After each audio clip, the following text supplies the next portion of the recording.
प्रधानमंत्री नरेंद्र मोदी ने डोडा से चुनावी शंखनाद किया है और लगभग 4 दशक बाद किसी प्रधानमंत्री ने चुनावी सभा की है डोडा में। बात करने के लिए केंद्रीय मंत्री डॉक्टर जितेंद्र सिंह जी हैं। सर, स्वागत है न्यूज़ नेशन में आपका। प्रधानमंत्री नरेंद्र मोदी ने भाषण दिया। सर, 370 खत्म होने के बाद ये विधानसभा चुनाव होने जा रहा है, क्या उम्मीद की जाए यहाँ से?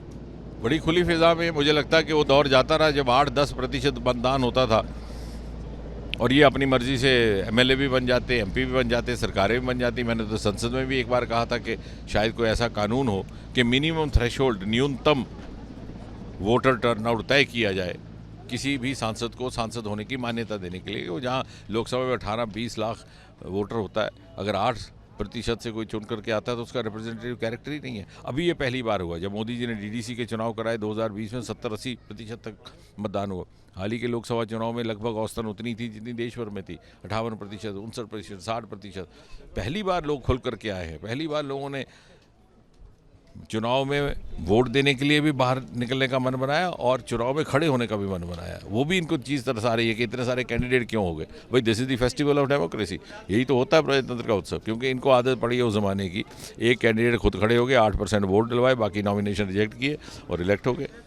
तो सही प्रजातंत्र का जो मेन स्ट्रीमिंग है जम्मू कश्मीर की भारतीय गणराज्य के साथ, वो अब हुई है मोदी जी के आशीर्वाद से। सर, पीएम ने अपने भाषण में बार बार खानदान की राजनीति का जिक्र किया। क्या माना जाए कि इस बार के विधानसभा चुनाव में वो सभी 3 खानदान अलग हो जाएंगे? इस बार लोग बदल चुके हैं, जहनियत बदल चुकी और माहौल खुल चुका है। जैसे मैंने कहा, मेन स्ट्रीमिंग और डेमोक्रेसी हो चुकी है। डीडीसी के चुनाव में भी हमने ऐसा देखा, नए चेहरे उभर करके सामने आए।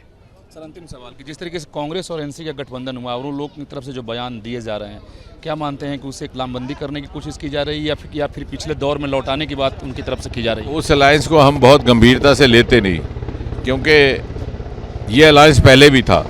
2014 में भी इकट्ठे चुनाव लड़े थे, लोकसभा में भी 2019 में भी इकट्ठे लड़े। केवल इनका नाम बदल जाता है। जब 2019 में इन्होंने नाम रखा था यूपीए, अब वो हार गए तो इन्होंने लगा यूपीए मार्केट में चला नहीं, अब कर दिया इंडिया अलायंस। अभी देखिए, इस हार के बाद आप मेरी बात याद रखिएगा, लोकसभा में तो इनकी पराजय हुई, अब जब हार जाएंगे तो अभी एक नया नाम ढूंढेंगे। यानी अंदर का कंटेंट वही है, सिर्फ पैकेट बदलते हैं, बाकी तो इकट्ठा ही लड़ते रहे। करने के लिए यानी बीजेपी को पूरी उम्मीद है कि इस बार के विधानसभा चुनाव में बीजेपी को यहां सफलता मिलेगी। वीडियो जर्नलिस्ट राकेश रावत के साथ विकास चंद्र, न्यूज़ नेशन, डोडा, जम्मू कश्मीर।